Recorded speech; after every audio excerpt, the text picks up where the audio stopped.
Eu estava brincando, Zé, que assim, nós somos os loucos por economia, né? Uma semana do Natal, a gente marcando reunião para discutir, mas queria agradecer, Fábio, por você ter aceito fazer essa apresentação aqui para a gente. Você viu que o tema lá no grupo é um tema quente, é um tema datado, então, se a gente perdesse a oportunidade agora, depois talvez perdesse o sentido da gente conversar sobre esse assunto. Então, obrigada pela disponibilidade, obrigada por estar aqui com a gente.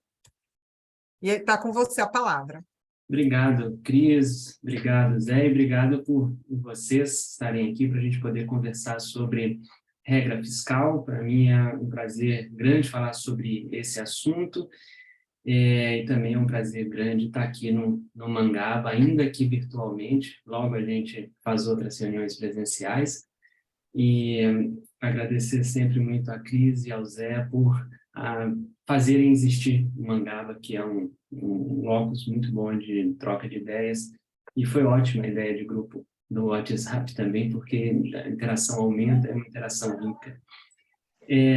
Bem, a conversa sobre regra fiscal, né, ela veio motivada pelo momento que a gente está vivendo no Brasil e também pelo artigo que alguns colegas e eu escrevemos na Folha há 2 semanas atrás. Esse artigo foi aquilo que lá no grupo, né, chamou para essa conversa que agora temos, mas eu vou chegar nesse artigo, tá? Eu não vou partir dele. A conversa, né, que eu pensei foi, primeiro, dar um grande panorama sobre o que são regras fiscais, trazer a regra fiscal para um exemplo histórico, então dar uma olhada qual é hoje a realidade de uso de regras ao redor do mundo, depois trazer para o Brasil e aí, enfim, pensar o artigo que o artigo trouxe, né, algumas diretrizes para a gente pensar a regra que substituirá o teto de gastos e talvez algumas outras regras fiscais. Então, a gente teria uma conversa em, basicamente, 3 frentes, tá? Que são, primeiro, a gente debater regras, tá? Segundo, debater contexto de regra no mundo, terceiro, debater regra no Brasil. Então, vamos lá, né? De onde vem a lógica da regra, né? A regra fiscal, ela surge, tá, na passagem dos anos 70 para os anos 80, e ela vem tanto inspirada pelo mainstream da economia que, naquele momento, né, anos 70 para os 80, voltava a ser exclusivamente o mainstream de inspiração neoclássica, mas não mais neoclássico em si, tá? Quando eu digo inspiração neoclássica, eu estou chamando a atenção para o monetarismo friedmaniano, estou chamando a atenção para a escola de expectativas racionais, tá? Então, o mundo, teoricamente, ele volta a ter a inspiração neoclássica como base, como fundamento do que a teoria econômica vai produzir, tá? Em termos acadêmicos e midiáticos. E, nesse momento, você tem a conversa sobre se deve existir restrições aos policymakers e, nesse contexto, vem uma discussão sobre regras fiscais. Agora, tem um outro lado que também abasteceu o surgimento de regras fiscais, que foi um lado, de certa forma, pragmático. Tá? Policymakers foram implantando regras, e essa origem, né, pragmática, ela veio sem, digamos, ter uma base teórica que empurrasse a colocação de regras. Mas, por um lado, a gente tinha, né, uma base teórica falando, olha, é importante colocar restrições, por outro lado, a gente tinha policymakers que olhavam pragmaticamente e pensavam, percebiam que regras ajudavam a política fiscal. Então, o contexto, né, histórico é esse, é daqui que surgem as regras. Né? E quais são, né, teoricamente, as regras possíveis? Né? Regra, tá, é uma parte do arcabouço fiscal. O arcabouço fiscal, ele tem necessariamente 2 lados. Ele tem o lado da arrecadação de receitas públicas, que é o lado da política tributária, e ele tem o lado dos gastos públicos. Regra fiscal, tá, vai embutir-se no lado dos gastos públicos. E a regra, ela é um dos âmbitos necessários para se formar um regime fiscal de gasto. A regra quer dizer colocar-se numericamente, tá, alguma meta, algum limite, alguma referência para a condução, tá? Dos gastos, tá? Públicos. E no que toca, né, a um outro componente que forma o regime fiscal, esse outro componente a gente chama de governança. Tá? Então, governança, por exemplo, vai dar conta de se o regime fiscal vai ser constitucional, vai ser por lei complementar, vai ser só um decreto do Banco Central, ou seja, qual é o estatuto. Governança também vai implicar se, tá, haverá, por exemplo, spending reviews, né, que é a revisão de gastos, se haverá medida de eficiência de gasto público, quais serão os mecanismos de monitoramento, tá, de cumprimento da regra, isso tudo é o âmbito da governança. Portanto, regra mais governança formam, tá, o arcabouço. Tudo bem? Pois bem, vamos pegar, eu vou tirar agora, tá, o campo da política tributária, propriamente dito, tá, e vou caminhar para fazer uma discussão sobre regras e também sobre a governança. Tá? Então, a regra, que é a colocação do limite, que é a colocação da referência, que é a colocação de uma meta, tá? Ou seja, a regra, essa coisa numérica, ela pode incidir sobre 4 variáveis fiscais. Por um lado, ela pode incidir sobre a receita pública, ou seja, coloca-se uma meta, coloca-se um teto para a receita pública. Em geral, este é o menos utilizado, tá? Dentre todas as variáveis que se podem colocar regra, porque a receita pública é de muito pouco controle por parte do governo. O governo não decide, tá, quanto é que ele vai arrecadar. Ele pode estatuir, como faz, alíquotas tributárias, mas isso não quer dizer que ele vai decidir, em última instância, qual é a arrecadação que ele terá. Logo, o governo colocar, né, uma regra de tributação ou uma regra de receita, significa que ele está sujeito à oscilação de uma coisa que ele tem muito pouco controle, por isso que essa regra é pouco utilizada. Um segundo âmbito, tá, é aquilo que temos no Brasil, a regra sobre gasto. Por que essa regra é preferível? O que ela é? Né? Ela é um limite de gasto, ela é uma meta de gasto. Qual que é a diferença entre limite e meta? Tá? Limite é eu falar, olha, como tem no Brasil, por exemplo, a gente só pode gastar o ano anterior mais o IPCA. Tá? Meta é falar o seguinte, não, a gente vai ter que gastar 2 pontos percentuais, por exemplo, de gasto, de aumento real de gasto no ano. Tá? Então, a gente vai perseguir esse ponto de chegada. Eis a diferença entre a meta e limite. Tá? Claro que a meta também pode funcionar como limite, mas a meta você corre atrás. Tá? O limite você preenche, seria mais ou menos isso. Então, regra de gasto é a regra mais, em geral, racional, e a lógica que eu estou chamando para racional, o conteúdo disso quer dizer o seguinte: gasto público está sob controle do governo. O governo tem capacidade de controlar o gasto público, uma coisa que ele não tem capacidade com relação à receita. Tá? Então, é por isso que, em geral, tá, o debate mais atual ele vem trazendo um pedido, ou ele vem trazendo uma discussão favorável à implantação de regra de gasto. Tá? Mas nós temos outras 2 variáveis sobre as quais a regra também pode incidir. Nós temos uma regra possível sobre resultado. O Brasil também tem essa regra, é a regra do primário. Tá? A regra de resultado é um confronto entre receitas e despesas. Tá? Essa regra, ela é a mais utilizada no mundo, tá? E ela tem, ela tem um lado controlável. Se ela é regra de resultado, é receita menos despesa. O lado da despesa é controlável, o lado da receita não, tá? Então, a regra de superávit, ela tem essa delicadeza de ela ser parcialmente controlável. Se a gente tem um ciclo, por exemplo, econômico ruim, e isso faz derrubar a arrecadação, os gastos serão muito contingenciados para poder se cumprir a regra de resultado. Tá? Uma regra de gasto, a gente não se preocuparia com o resultado final, tá? Que as finanças públicas alcançassem. Então, falei da regra de receita, a regra de gasto, a regra de resultado, e tem uma última, né, que pode existir, que é a regra de dívida. Tá? A regra de dívida é colocar-se a dívida pública como uma meta de chegada, ou com um limite também, ou como uma referência. Tá? E essa regra, ela, tá, junto com a regra de resultado, ela é a mais utilizada. Daqui a pouco eu vou explicar melhor como é que a gente combina as duas. Tá? Mas a regra de dívida, ela é a mais espalhada no mundo. Tá? Praticamente 80 países utilizam regra de dívida, combinado com regra de resultado na sua maioria.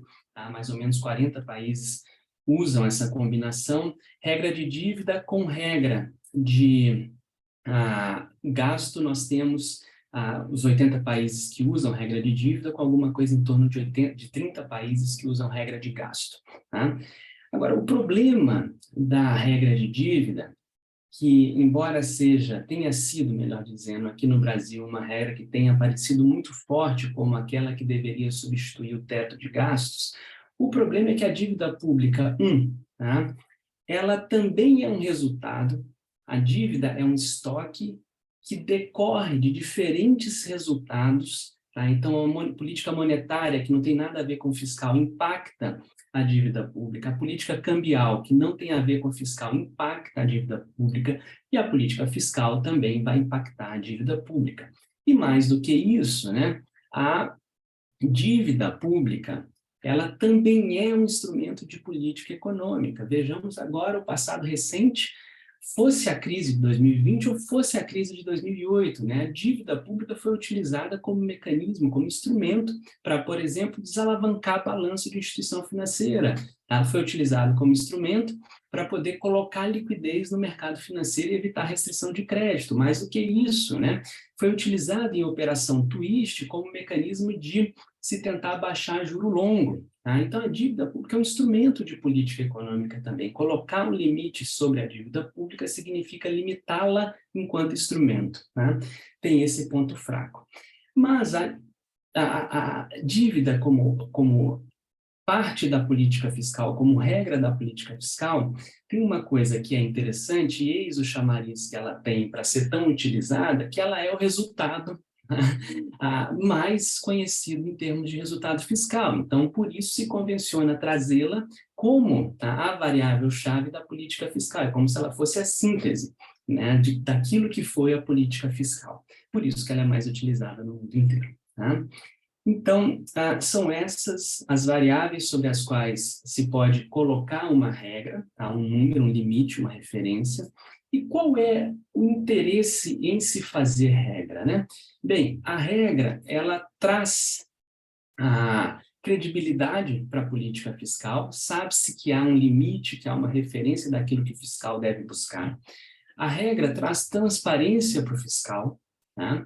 E a regra traz zelo com o uso do recurso público.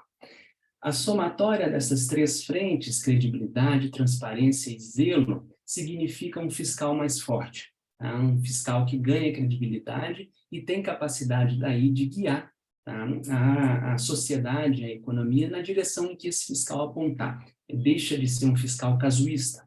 Tá?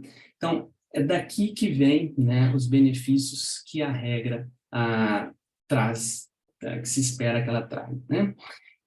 As regras começaram a ser implantadas nos anos 80, o primeiro país foi a Nova Zelândia a colocar regra, também, curiosamente, foi o primeiro país a colocar meta de inflação. Tá? Hoje, então, de 1985 para cá, então, em 40 anos praticamente, nós temos uma evolução intensa do uso de regras, mais de 100 países avançados em desenvolvimento e emergentes usam regras, tá?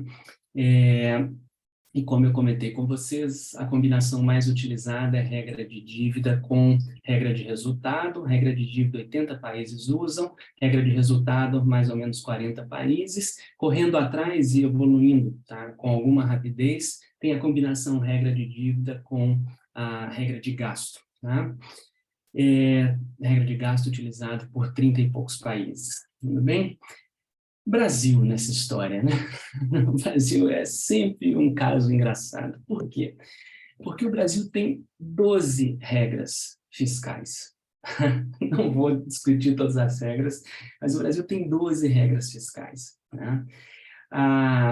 Nós tínhamos 11, agora com a PEC emergencial de 2021, colocou-se mais regra fiscal, e dessas regras que o Brasil tem, a mais discutida, sem sombra nenhuma de dúvidas, é o teto de gastos, que é o limite, tá, para a evolução dos gastos das despesas primárias da União. Tá?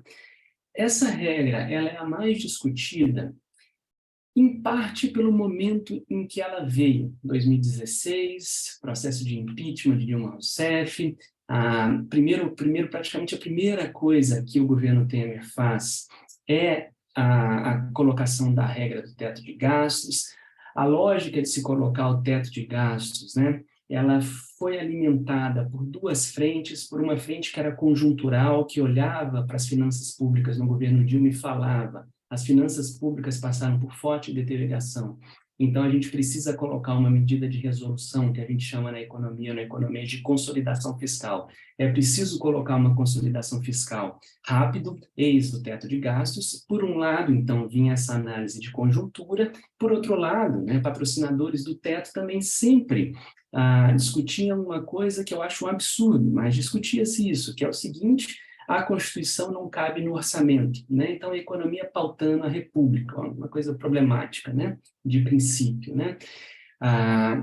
Então, esse grupo estrutural, tá, que olha e fala a Constituição de 88, uma Constituição que tinha aspirações de construir o estado de bem-estar social no Brasil, ela ficou grande demais e cara demais para caber no orçamento brasileiro.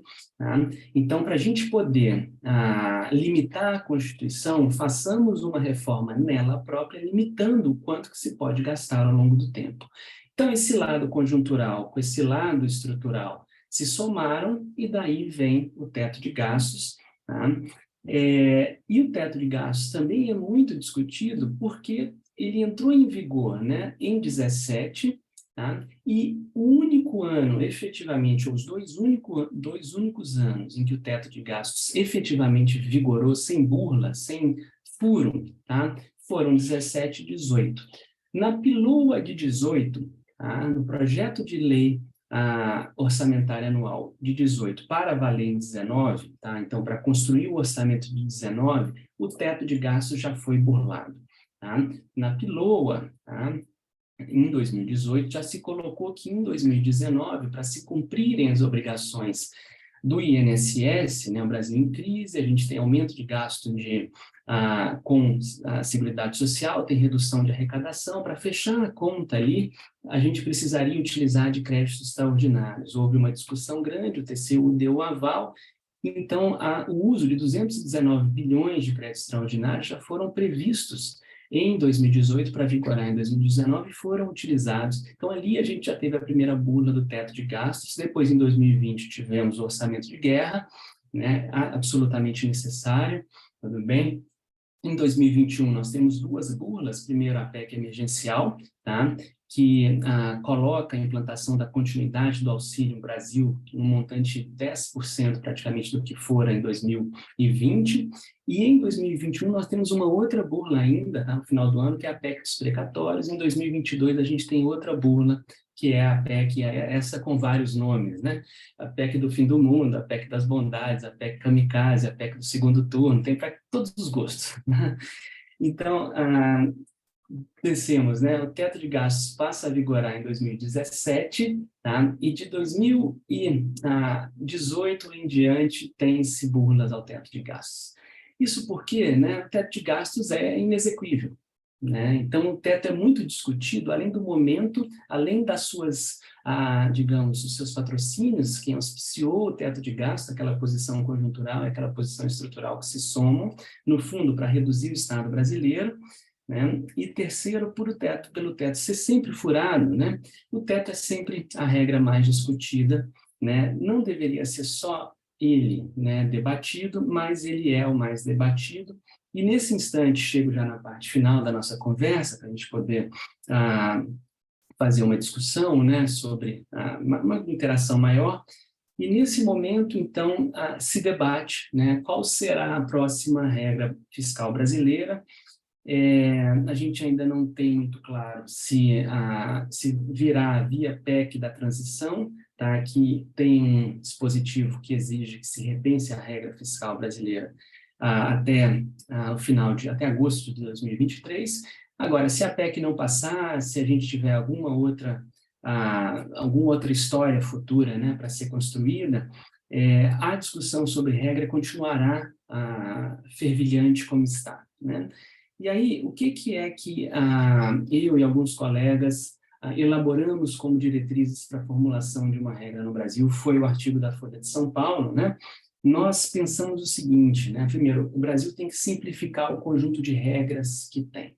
Como acabei de mencionar, nós temos hoje 12 regras fiscais, tá? Então, a gente precisa reduzir esse número de regras, né? E a gente precisa também desconstitucionalizar a regra. O Brasil é um dos poucos, são poucos países que colocaram regras fiscais no corpo da Constituição, salvo engano, menos do que 5. Né? Toda vez que a gente coloca, né, uma regra fiscal na Constituição, tudo bem, isso dá enforcement legal, porque é mais difícil você mudar a Constituição, mas, ao mesmo tempo, isso implica uma rigidez tal na regra que é absolutamente desconectado da flexibilidade que o mundo exige. Então, a realidade ela exige uma flexibilidade que regras constitucionais não têm. Tá? Nós pensamos, então, em termos de regra, no seguinte esquema: uma referência não vinculante de dívida pública. Então, o que é referência não vinculante? O melhor exemplo é uma comparação, é como a meta de inflação.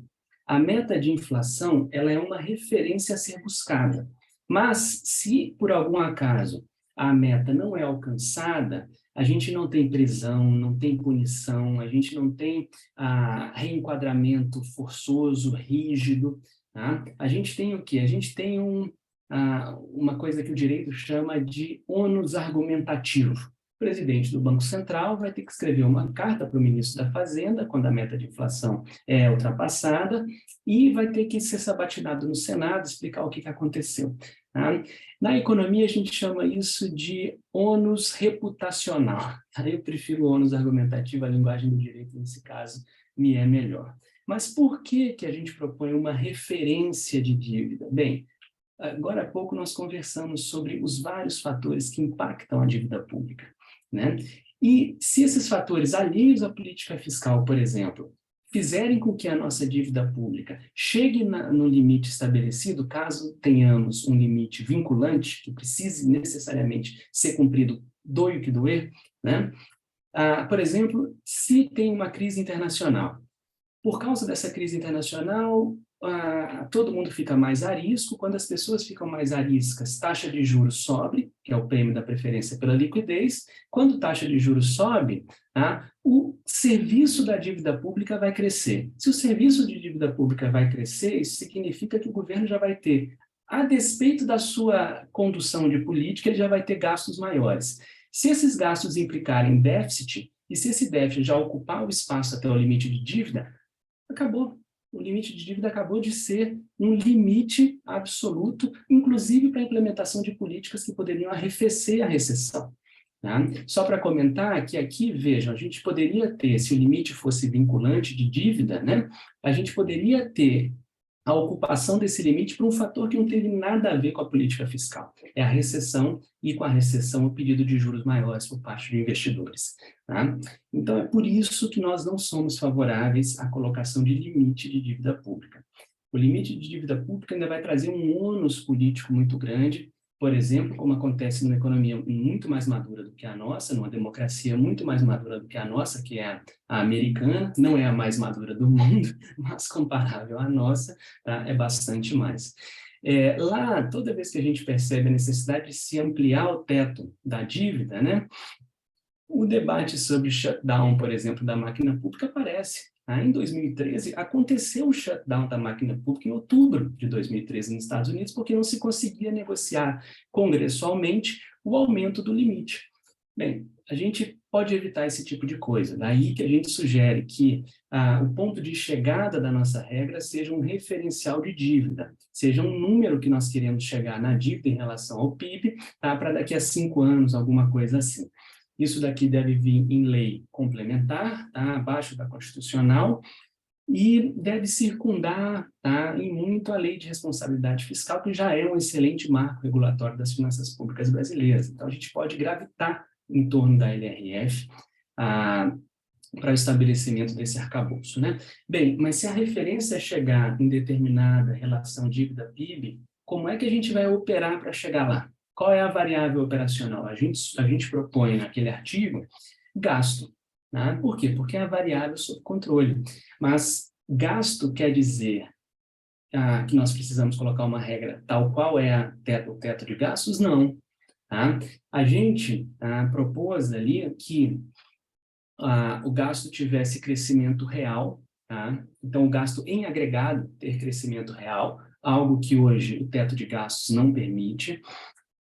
Nós propomos, tá, também que investimentos sejam mantidos fora do teto, também porque é uma despesa de capital que constrói infraestrutura social, que constrói capital social e puxa a economia e o investimento privado. Tá? A gente propôs, difícil ainda pensar em como, né, a gente vai conseguir construir isso, mas a gente propôs que essa referência de gastos seja anticíclica, então talvez pegue o CODASI, talvez pegue o IBCBR, talvez pegue o PIB, mesmo com defasagem não faz mal, tá? E se ele está abaixo das expectativas, amplia-se o limite de gastos. Se ele está acima daquilo que era esperado, reduz-se, tá, o gasto orçado, o gasto planejado. Então, a regra também precisa ser contracíclica, ela precisa tentar atenuar o ciclo privado da economia. Tudo bem? Então, isso está ali pensado. A gente vai ter que definir qual é o indexador que vai corrigir os gastos, também não pensamos nisso, talvez. Tá? A gente olha para o INSS, qual é a taxa de crescimento real dos gastos do INSS. Por que INSS? Porque ele corresponde a 50% dos gastos primários no Brasil, tá? E ele é um gasto que tende só a aumentar por causa do envelhecimento da população brasileira, uma coisa boa, a gente está vivendo mais, isso é sinal de desenvolvimento. Então, isso pode ser um caminho. Outro caminho pode ser tentar manter o gasto per capita, o gasto público per capita constante ao longo do tempo. Pode ser outro caminho. Tá? Pode-se colocar uma taxa arbitrária, por exemplo, um crescimento de 2% real ao ano. Então, isso a gente não pensou, isso a gente deixou para o debate. Tá? Não tenho aqui uma resposta, tenho diretrizes. Tá?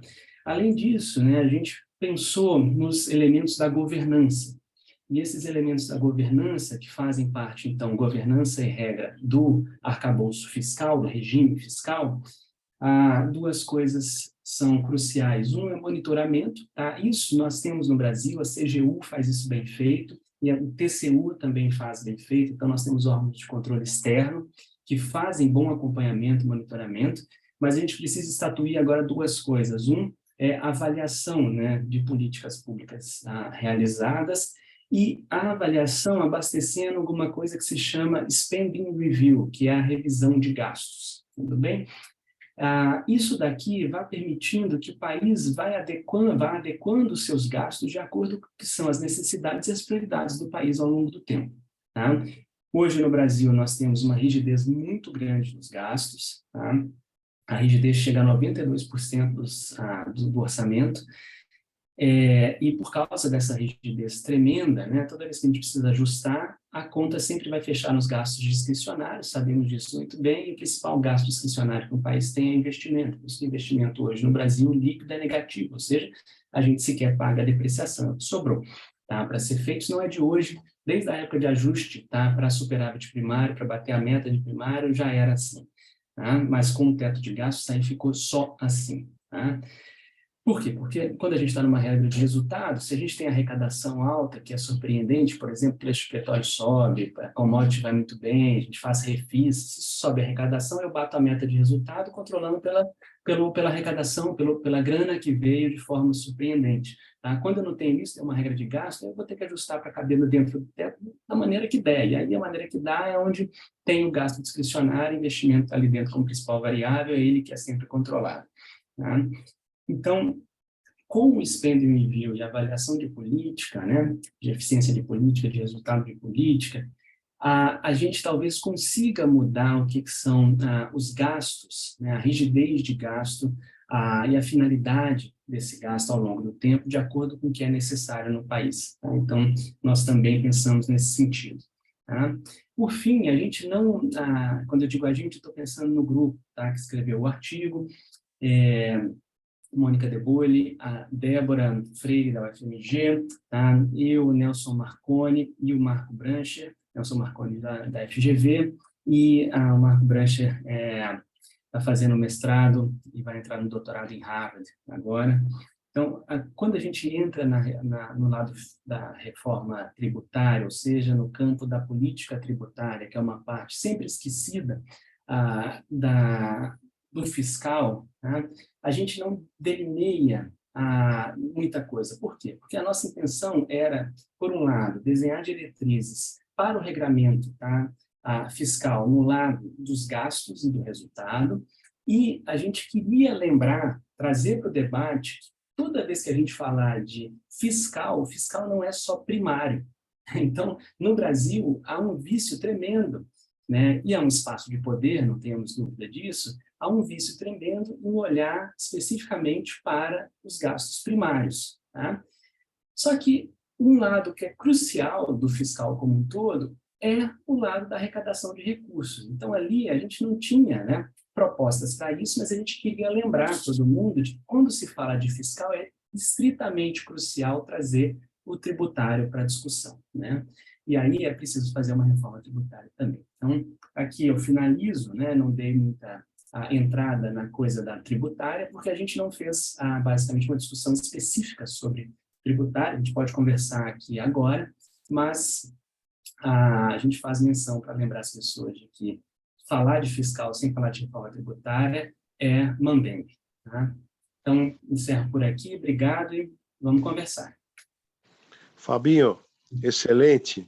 E nós temos, você chamou a atenção que o INSS corresponde a cerca de 50%, não é isso? Isso. E agora temos uma coisa para agravar isso, que é a revisão da vida toda, né?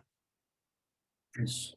Tem estimativa de quanto isso pode impactar, não?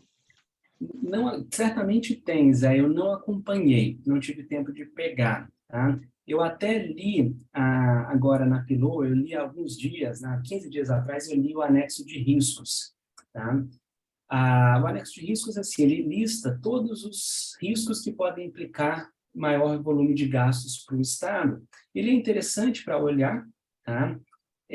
Mas, ao mesmo tempo, assim, ele faz as estimativas pessimistas, otimistas, conservadoras, e quando a gente olha, por exemplo, para as pessimistas, né, o tamanho de gasto que pode surgir, se tudo der errado, vou chamar assim, é uma coisa vultuosa, está na casa de 5 trilhões de reais. Tá? Lá tem a revisão da vida toda, só que eu não olhei, eu não me lembro do valor, tá? Mas isso é fácil a gente conseguir. Mas deve ser um número grande, né? É grande. Certamente é grande. Fábio, deixa eu te fazer uma pergunta, né? Eu já trabalhei com orçamento e, assim, não tem nada mais delicioso do que colocar uma regra para você descobrir uma forma de você sair da regra. E a gente tem profissionais no setor público que são especialistas para achar vírgula no lugar errado e fazer interpretações, enfim. Me interessa muito os países que não adotaram regra e que têm uma boa política fiscal. Porque me parece que quem consegue ter uma boa política fiscal, anticíclica, com dívida sob controle, sem regra, são países com instituições que funcionam. Me parece que a gente está fugindo do debate institucional e criando a regra, porque a gente não dá conta de olhar para as instituições. Aí eu queria te ouvir se vocês chegaram a estudar modelos de não regra. Ótima questão, tá? A gente não estudou modelos de não regra, e a sua questão, Cris, é excelente. Vou dizer por quê. Até os relatórios e artigos, working papers mais recentes do Fundo Monetário Internacional, eles fazem exercícios econométricos, mas fazem exercícios econométricos mostrando os benefícios da regra. Então, a existência de regra entra como variável explicativa, por exemplo, de melhor desempenho econômico, por exemplo, de push de investimento privado. Tá? E os resultados mostram que a regra ela é uma variável explicativa significativa estatisticamente para melhor desempenho econômico. A questão que você traz é um exercício excelente a ser feito. Assim, a gente não estudou, a gente não leu esses casos, a gente tem mais ou menos 80 para 90 países que não usam regra. Tá? Então, assim, excelente a colocação, não tenho resposta, tá? E acho que é um excelente problema de pesquisa. Tá? Não consigo te responder, mas excelente. Fica tranquilo, eu também não estudei esse assunto, também não fui atrás de quem não tem regra. Enfim, a gente sabe que quando você põe a regra para transigir, né? Seja de dívida, seja de resultado, seja de gasto. A vida... Tem uma frase da Clarice Lispector que eu gosto muito, que é: não se preocupe em entender, porque a vida ultrapassa qualquer entendimento, né? A minha vontade é dizer assim: não se preocupe em botar a regra, porque a conjuntura e a incerteza vão trazer para a gente algum elemento que a gente vai ter que repensar a regra. Então, eu particularmente gosto pouco de regra. Tá? Principalmente quando ela é imposta, quando ela não é negociada, quando não é acordada. Porque quando é uma regra acordada, né, em torno de um debate, olha, essa é a saída comum para todos nós, a gente vai ter um compromisso com a regra, e eu não sou contra, não, mas regras impostas, eu acho que a realidade nos supera, sabe? Aí eu me incomodo. Eu concordo contigo, daí a flexibilidade, né, que é necessária quando a regra vem. Né? Demian? Eu tenho uns comentários aqui, Fábio, primeiro sobre a sua apresentação. Demian, fala mais alto, não está dando para te ouvir. Está baixinho mesmo. Está melhor agora, não? Não? Um pouquinho. Deixa eu subir o volume aqui, ver se ele melhora com... Melhor agora? Não. Melhor, agora melhor.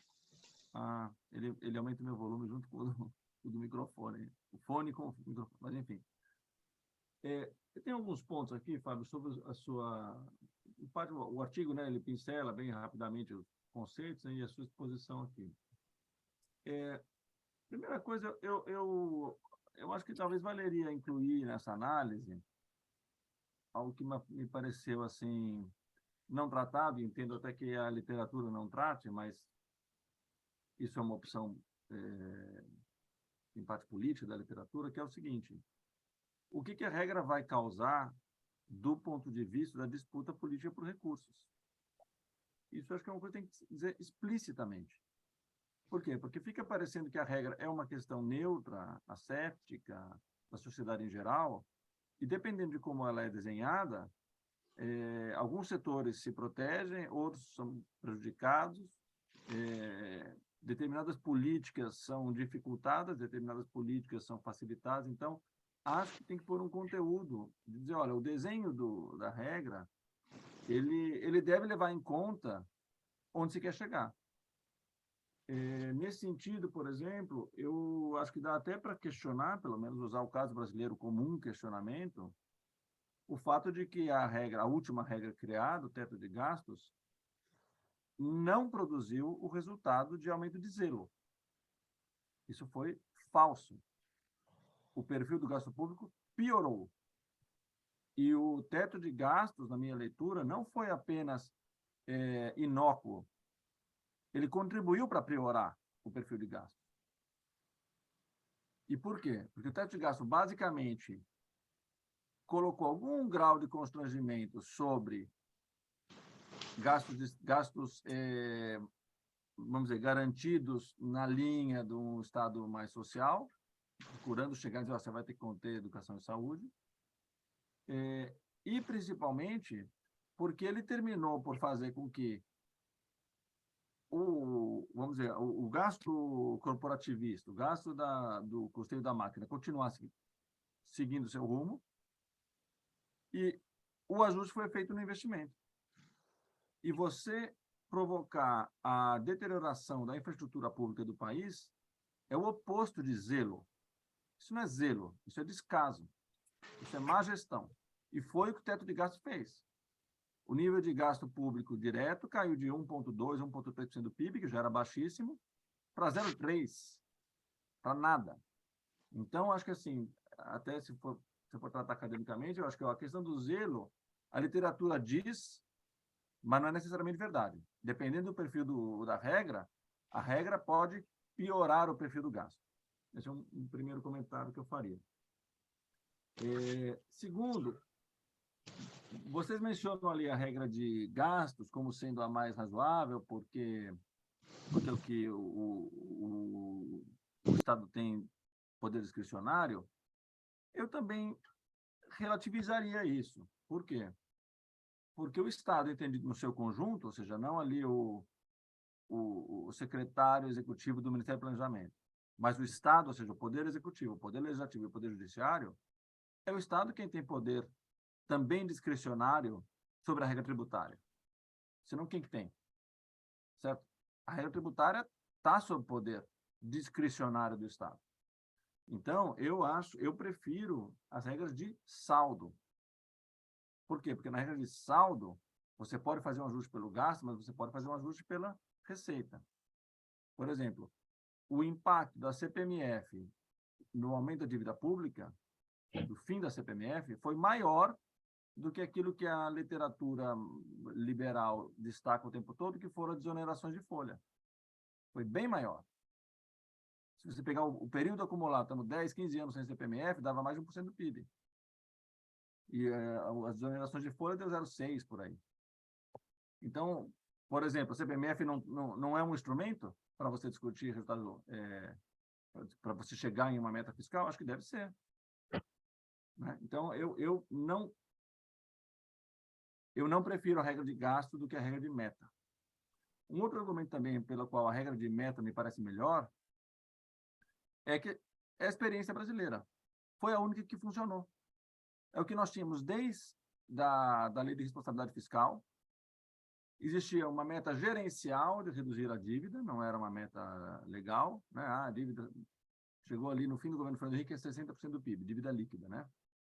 E a meta era chegar em 40%, 45%. Com base em chegar em 40%, avaliando a conjuntura ano a ano, os governos que se seguiram foram colocando, esse ano eu quero fazer um primário de tanto, e o ano que vem de tanto. E foram conduzindo para reduzir a dívida, o que de fato aconteceu até 2013. 2014 o país entra em estagnação, cai a receita, 15, 16 recessão forte, e aí é que tem o grande desequilíbrio fiscal. Essa é a minha leitura. Então, na linha da flexibilidade e da meta, eu acho que assim, ter uma meta de dívida, como você mencionou, me parece bom, porque é o que, para a preocupação de solvência, que também é relativa, né, meio mal colocada, mas vamos dizer, na medida em que seja colocado assim, para a preocupação de solvência, eu acho razoável, a minha dívida pública sobre PIB vai ser tanto, essa é meu alvo, mas eu acho que devia ter uma meta de saldo, porque ela permite você tratar também da tributação. Né? Então, eu também não compraria um pouquinho, me pareceu, na sua exposição, de dizer, não, é como agora o mundo está convergendo para gasto. O mundo não está convergindo para gasto. O mundo tem dívida e saldo. O gasto é minoria. E no fundo, eu vou dizer agora, por fim, para finalizar, a minha leitura de onde veio o teto de gastos foi, inclusive, uma operação em parte política. Por quê? Porque, como houve uma grande deterioração econômica e, portanto, fiscal em 2015, 2016, e houve impeachment, era, em parte, vamos dizer, preciso ou conveniente às forças políticas e aos seus economistas que apoiaram o impeachment, que é algo, vamos dizer, bem agressivo, né? Vamos dizer assim, bem fortes, vocês têm que justificar, dizer não, foram 10 anos de descalabro fiscal, 12 anos de descalabro fiscal. Só que é mentira. A deterioração fiscal aconteceu só no finalzinho, com a recessão. Mas aí, o que dava para olhar, e eu estou falando de experiência, eu ouvi as pessoas dizendo isso, o que dava para olhar para dizer que os governos Lula e o primeiro Dilma tinham sido descalabro fiscal? Só o gasto. Porque o gasto cresceu. Sim, o gasto cresceu, mas a economia cresceu, a arrecadação cresceu. E cresceu sem aumento de taxação.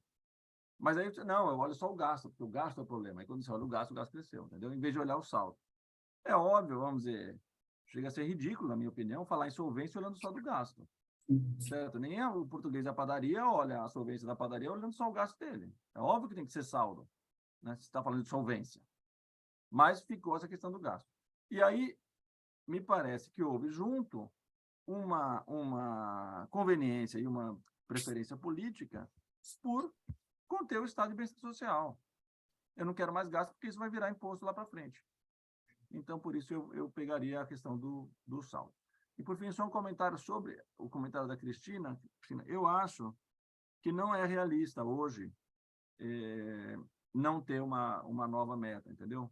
O Brasil tem muitas idas e vindas, o debate ficou bastante contaminado, e se disser não vai ter meta, você vai ter boas instituições, acho que há uma perda de credibilidade, de confiança e tal, que é desnecessária. É melhor, seja lá o que for se decidir fazer, seja lá qual for o saldo primário, seja lá qual for a meta de dívida, é melhor ter uma regra, entendeu? Porque a gente está vindo de uma regra, a gente está vindo de vários desobedecimentos de regra, então, ainda que, vamos dizer, se nós fôssemos a Alemanha, tá, que desde a hiperinflação da República de Weimar não quer saber de descontrole fiscal inflacionário, tudo bem, mas nós não somos, então eu acharia bom ter uma regra. E a Alemanha tem regra. Bom, eu concordo, mas a Alemanha poderia não ter, eu quero dizer. Supranacional, inclusive. Mas poderia não ter, digo, entendeu? A gente não tem essa história. Mas eu concordo com você. Eu acho que o contexto não favorece. Era isso, obrigado. Obrigado. O Adame foi o primeiro a levantar a mão. Acho que depois eu fico na dúvida se foi a Evelyn ou se foi o Paulo, mas... Foi a Evelyn, Cris. Então tá bom. Então, Adame, Evelyn e Paulo, por favor. Bom dia, gente. Bom dia, Cris. Bom dia, Fabinho. Bom dia, parabéns, Adame. Obrigado, Carlinhos. Bom dia, Everton, Paulinho, Evelyn, Demian, Zé, Murilão, Daniela, todos. Um beijão. Ótimo final de semana para vocês. Fabinho, muito bom te ouvir. E eu queria fazer um questionamento até bem breve, muito próximo ao contexto que o Demian mencionou. O fato de nós termos uma regra esculpida na Constituição para essa finalidade, o famoso teto de gastos, queria trazer um pouquinho para uma reflexão para a realpolitik mesmo, né? Do ponto de vista fiscal, você engessa, como você muito bem falou, você dificulta a gestão financeira, fiscal, enfim, do Estado. Qual a leitura política, não exclusivamente da econômica, ao fato, o Demian acho que falou muito bem antes até, mas a gente tinha levantado a mão e estou aqui complementando a pergunta. O escopo de dificultar e colocar uma regra de 20 anos no texto constitucional, a dificuldade de se alterar isso, enfim, é uma composição e correlação de forças absolutamente necessária para mudar esse cenário. Qual a sua leitura como economista disso do campo político?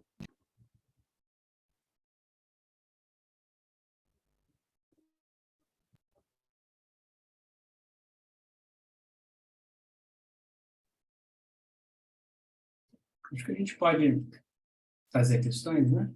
Aí eu depois passo por todas. O que vocês acham? Pode ser, pode ser. Acho que agora é a... Evelyn. Olha, eu queria fazer duas observações.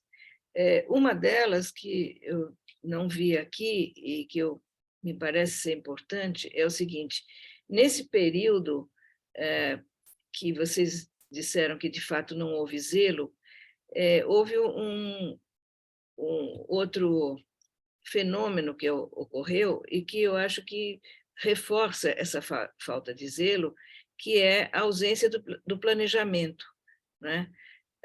Você teve especialmente ainda durante os governos Fernando Henrique, né? E ainda depois Lula e Dilma, o PPA ainda serviu como norte dos resultados a serem alcançados e tal. Eu diria até que de maneira mais enfática durante os governos do Fernando Henrique, né? E isso se perdeu por completo. Agora, se você não tem isso, não tem como avaliar o resultado da administração pública, tá certo? Dos gastos, né? Suprimir o planejamento e os compromissos de resultados, né? Não tem como avaliar a qualidade do gasto, tá certo? E é disso que se trata, né? Então, eu acho que, ao tratar de todos esses assuntos, nós temos que voltar à demanda do planejamento, né? E aí eu coloco a segunda observação, que, de alguma forma, também está embutida na primeira. Não existe planejamento porque não se quer fazer um pacto, não se quer tornar o pacto explícito, tá certo?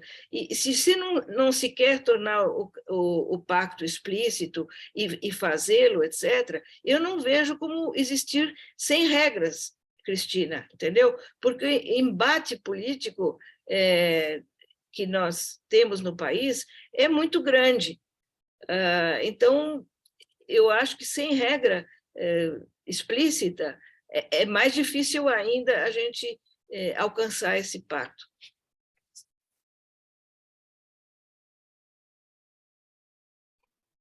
Bom dia a todos, bom dia, Fábio. Eu acompanho muito os seus vídeos, Fábio, os games no YouTube, são sensacionais. Eu recomendo todo mundo aqui a assistir as aulas do...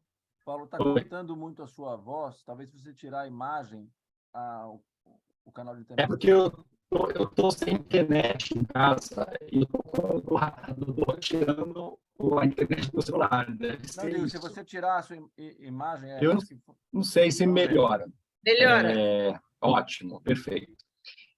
Bem, essa discussão é central, né? E são duas coisas que se colocam, né? Uma questão logo na saída do próximo governo, de curto prazo, e uma questão que a Evelyn trouxe muito bem aí, que é a questão de planejamento, como a coisa vai se construir, enfim, nação vai se construir. Fábio, eu queria te perguntar se você acompanhou o que ocorreu na Colômbia. A Colômbia colocou uma regra de dívida PIB de 71%, né? É super desconfortável. Eu entendo, né, o questionamento da Cristina, a inquietação, mas quando eu converso, por exemplo, com a Simone de Deus, que ela é bem mais flexível nesse ponto, e ela fala que eu sou muito convencional, que sabe, que eu tenho medo da Faria Lima, mas não é assim. Tem certos limites que são postos pelo mercado. Eu não conheço ninguém que governou a revelia do mercado, né? É uma questão de realismo. E quando a gente vê, a Cristina convidou para o exercício. Um outro exercício que eu pergunto, países que têm graus de investimento, quanto que, em média, é a relação dívida-PIB desses países, né? Porque, para além da questão institucional, tem a questão de soberania monetária internacional, que constrange muito a política fiscal, a política fiscal e monetária, né? Então, eu queria te perguntar essa questão da Colômbia, como é que você tem avaliado isso, porque parece que é um debate que está pegando pesado aqui na América Latina, o Chile está debatendo pesadamente isso, e quando eu olho, eu não gosto muito dessa regra, mas quando eu olho que, em média, países, pelo menos do que eu queria ver se você tem algo a acrescentar nisso, tá? Mas do que eu olho, país com grau de investimento tem de relação dívida baixo. Obviamente, reservas também importam. E é um componente importantíssimo isso, né? Então, eu queria ouvir um pouquinho disso aí. E outra coisa, só para eu sei que você está por dentro o que você acha? O Haddad já falou que gasto público não vai resolver a questão da economia nesse momento, né? Eu queria saber, ouvir você, o que é execuível em termos de política fiscal em 2023. Eu sei que foge um pouquinho, mas eu queria ouvir sua opinião. Tá? Legal, obrigado, Demian, obrigado a Dani, Evelyn e Paulo. Vou começar pelo Demian, mas a resposta da primeira questão que o Demian trouxe, ela também já conversa com a questão do Adame e do mestre Adame. Parabéns, viu, cara, pela defesa. E também já conversa com a primeira questão trazida pela Evelyn. Tá?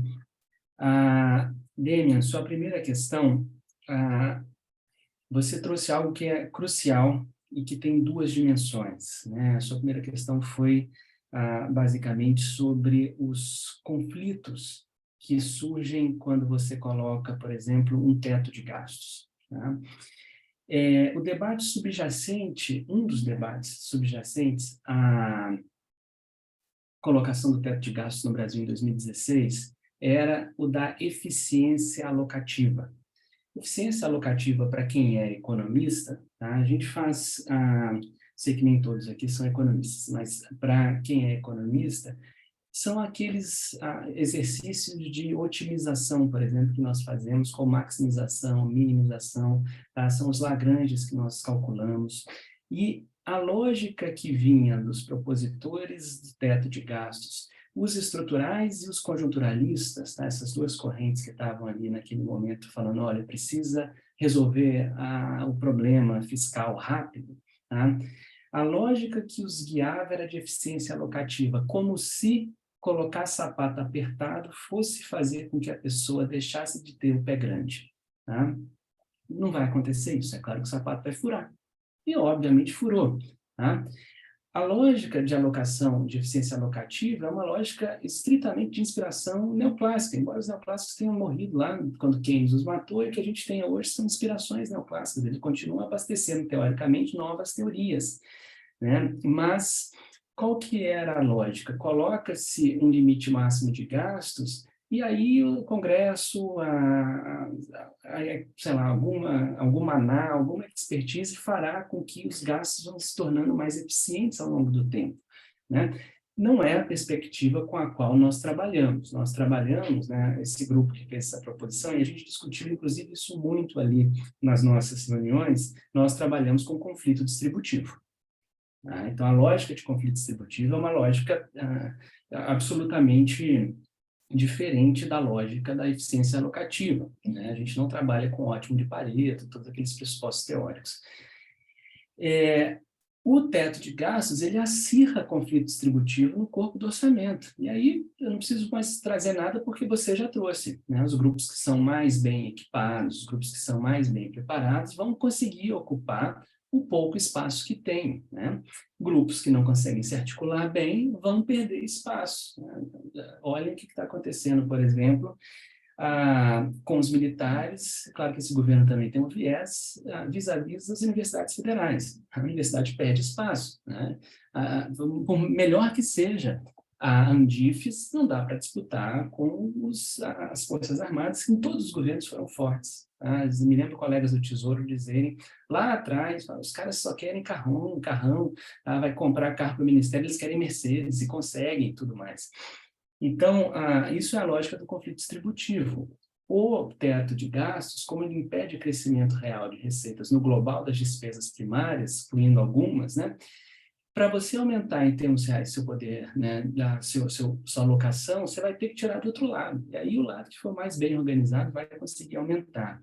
Quando a gente, né, faz a proposição de ter aumento real do gasto primário ao longo do tempo, o que está por trás é a tentativa de esse aumento permitir uma acomodação melhor do conflito distributivo ao longo do tempo. Solução para isso não tem. né? Mas a gente vai ter que, da negociação política, dos grupos se organizarem, se tem um crescimento real, você pode distribuir isso ao longo do tempo, né? Isso é o que nos guia. Agora, tem um debate que é mais amplo do que esse, especificamente sobre teto de gastos, né?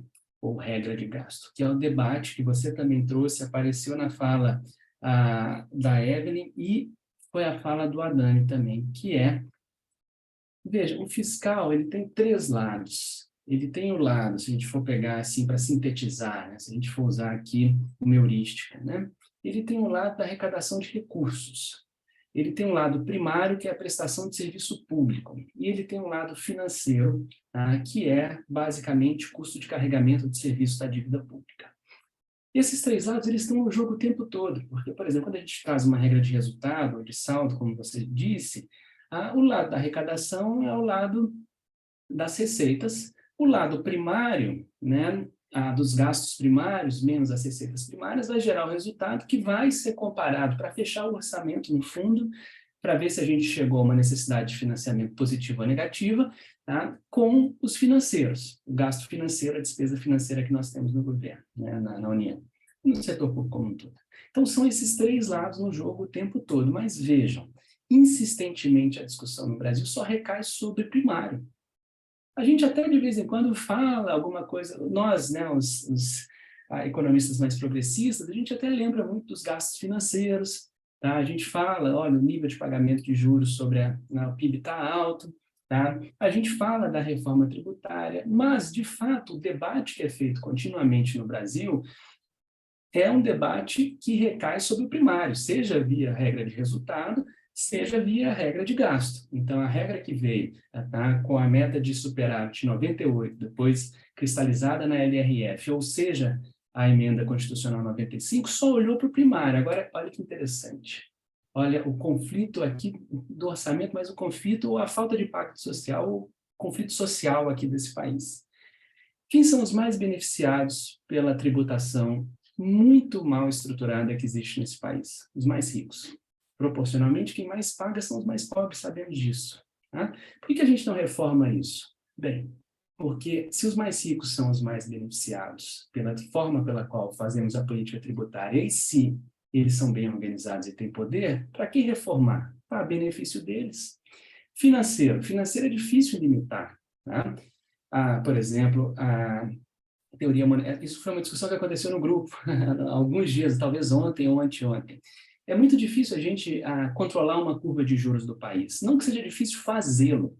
Tá? Controlar a curva de juros, se o Banco Central quiser, tá? Ele é um player que ninguém combate, porque ele emite reserva. Então, ele consegue botar a curva de juros da dívida pública onde ele quiser. O problema não é esse. O problema é se a gente, enquanto cidadão, tá? Enquanto investidor privado, enquanto iniciativa privada, numa economia de livre iniciativa, uma economia de mercado como a brasileira, se a gente vai topar o juro que o Banco Central quer ou não.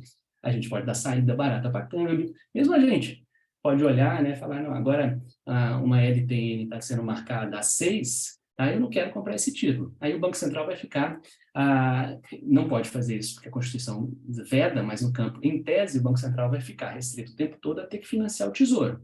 Tá? Então, por exemplo, o Paulo trouxe, né, citou a Simone, ela é uma militante, né, afiliada à MMT, a Teoria Monetária Moderna. Para a Teoria Monetária Moderna, o Banco Central pode fazer isso na hora que ele bem entender.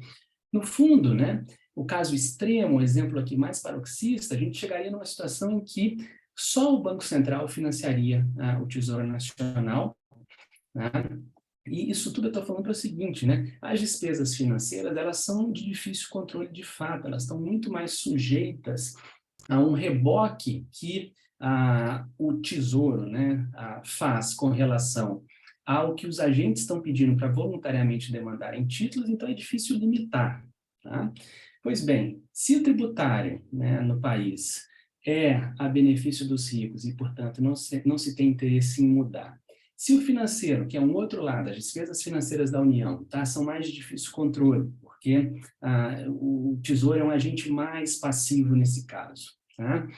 E se nós temos, portanto, uma última ponta que sobrou, que é o primário, vamos regular pelo primário. Esse é o raciocínio. Né? Não estou dizendo que eu concordo com ele, é claro que não, só estou lendo aqui. Né? O primário é o quê? O primário é o que paga por serviço público. É o que paga por serviço público num país com uma renda muito mal distribuída, com uma população grande, que logo muita gente só tem acesso ao serviço público. Então, Evelyn, quando você trouxe a questão do pacto social, né, o pacto social hoje é para a manutenção desse orçamento de casta, é para a manutenção das finanças públicas, que está absolutamente a benefício dos mais ricos e que quer conter o atendimento à população que precisa do serviço público, que nesse país é muita gente. Tá? Esse é o debate mais amplo. É claro que a gente precisava da reforma tributária, a gente está trazendo isso há 40 anos. Tá? Faz 20 anos que eu trabalho com economia, faz 20 anos que eu escuto, que é preciso fazer reforma tributária, nunca vi, e 2, escuto um debate sobre fiscal, a necessidade de se controlarem as contas quais primárias, sempre. Então, esse é o debate mais amplo. Tá? Fico feliz agora, já tangenciando uma questão que o Paulo trouxe, que o Haddad, tenha colocado em primeiro momento a necessidade de reforma tributária. 2, que ele tenha feito uma coisa que é crucial, criado a Secretaria Especial para a Reforma Tributária. Posso colocar um 2.1 aqui, colocar do Bernardo aqui lá, porque ele já tem uma proposta que é excelente, né, a Emenda Constitucional 45, e ele sabe fazer o trânsito com o Congresso. Então, aqui talvez a gente tenha agora uma viabilidade política para fazer com que o tributário contribua no fiscal brasileiro. Tá? Bem, é isso, tá? Aqui na questão primeira da Evelyn, primeira do Dâmia e do Adani. O Damian trouxe também a preferência pela regra de resultado, tá? Em comparação com a regra de gasto, tá? Bem, assim, o que são os problemas da regra de resultado? Nós falamos, ela é muito procíclica. Se cai a atividade econômica, cai a arrecadação, quem vai ajustar é o gasto, só que nesse momento, quando a atividade está mal, o gasto deveria subir para ter demanda efetiva, né, mas a gente vai ter que ajustar no gasto para poder resolver o resultado. O gasto, por sua vez, se a gente tem uma regra de gasto, se a gente tem uma meta, por exemplo, de 2% real de aumento de gasto em um ano, caiu o PIB, caiu a arrecadação, eu vou gastar mais. Tá? Então, ela já tem aqui um certo componente contracíclico. Nesse sentido, eu preferiria a regra de gasto. Mais do que isso, a gente já conversou também sobre esse ponto, a regra de resultado, ela é muito dependente de receita, e receita a gente controla em alguma medida. Né? Então, quando tem surpresa de arrecadação, ou quando se faz um refis, ou quando se tem uma capitalização de empresa estatal, alguma coisa assim, você aumenta, você consegue resolver o resultado, a meta, pelo lado da receita. Mas se você tem frustração de receita, por exemplo, se você tem ciclo econômico, isso vai bater na receita, a gente vai ter que ajustar pelo gasto. Então, a gente está lidando com uma variável que a gente não controla. Nesse caso, eu preferia caminhar mais por variáveis que controlamos. E aí tem um outro detalhe. Você, por exemplo, trouxe a questão de que a gente pode fazer ajuste via receita. Você não disse isso, mas eu não sei se você estava pensando, por exemplo, aumenta, por exemplo, alíquotas de impostos. Tá? Se a gente estiver precisando fazer um ajuste e não quiser, se a gente quiser manter o gasto, então, se não quiser reduzir, mas quiser bater uma meta de resultado, ajusta via receita. Se a gente não tem receita extraordinária, se a receita não tem nenhum fato novo, a gente vai ter que aumentar a alíquota, reduzir a alíquota. Se a gente for fazer isso o tempo todo, a gente acaba com o planejamento tributário de empresas, por exemplo, ou de famílias. Então, não dá para ficar mudando também muito as alíquotas de tributação o tempo todo, porque isso atrapalha o planejamento econômico. Né? Foi o que eu peguei da primeira fase de ajustar via receita. Né? E no que toca, né? Aqui também conversa com a Evelyn, e o terceiro ponto, que é quando você falou, olha, no Brasil a gente fez uma regra de gasto, tá? E a regra de gasto, ela não melhorou o zelo público, ela foi colocada para comprimir a oferta de serviço público. Sim, tá? A regra de gasto colocada no Brasil, ela foi absolutamente casuísta. Tá? Os dois grupos, mais uma vez, os conjunturalistas e os estruturalistas, o pessoal aqui estruturalista longe de ser a tradição maravilhosa do estruturalismo na economia, que eu só estou dizendo, as pessoas que ficam insistentemente dizendo que a Constituição não cabe no orçamento, esse pessoal viu, né, a chance de colocar mais um limite, de colocar mais uma cerca, de fazer ajuste fiscal e de manter o Estado menor. E foi uma guinada, né, ideológica que a gente teve no Brasil, porque a saída do governo Dilma, né, dá-se muita vazão para o grupo de economistas no país mais inspirado na lógica liberal, na lógica ortodoxa, é a hora desses caras fazerem o que eles quiserem. Eles ganham esse espaço, eles ganham espaço de poder, eles vão ocupar os cargos de poder econômico no governo Temer e vão colocar mais uma variável de controle, tá, para a redução do Estado. Então, aqui é o caso mesmo, e aí, tá, você e Evelyn trouxeram muito bem a questão do zelo. Não tem nenhum, é casuísmo. Tá? Coloca essa regra, coloca mais uma regra. O Brasil gasta demais, toda aquela discussão sem muita aderência, de fato, com os fatos, tá? Mas o momento histórico criou as condições de possibilidade que isso acontecesse. A gente está vendo o resultado disso desde lá, né? Bem, agora vou para a questão do Paulo. Queria, Paulo, agradecer. Acho que o Paulo caiu, mas vou respondê-lo de todo modo, que fica gravado, depois ele pode ver. Queria agradecê-lo pelo generoso elogio em relação aos meus vídeos e textos. Comentar sobre, por exemplo, a Colômbia. Tá? Não acompanho o caso colombiano de perto, mas o caso colombiano ele é interessante porque ele aparece nos relatórios do Fundo Monetário Internacional como um exemplo de sucesso da seguinte relação que regra também traz. Tá? A Colômbia, né, na pandemia, assim como vários outros países, ela superou o limite colocado pelo teto de gastos, pelo teto de dívida deles, mas conseguiu fazer, com alguma facilidade, uma modificação em qual seria o teto a ser alcançado, e mais do que isso, colocou um período mais gradual para o alcance do teto de gasto, do teto de dívida deles.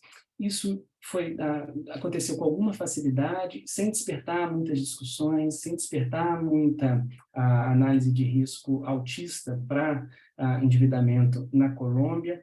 E o FMI ele comenta, né, que os analistas do FMI comentam que a própria vigência e o bom cumprimento de regra que existia lá gerou depois a possibilidade de mais facilmente se reverter a regra quando a realidade pediu.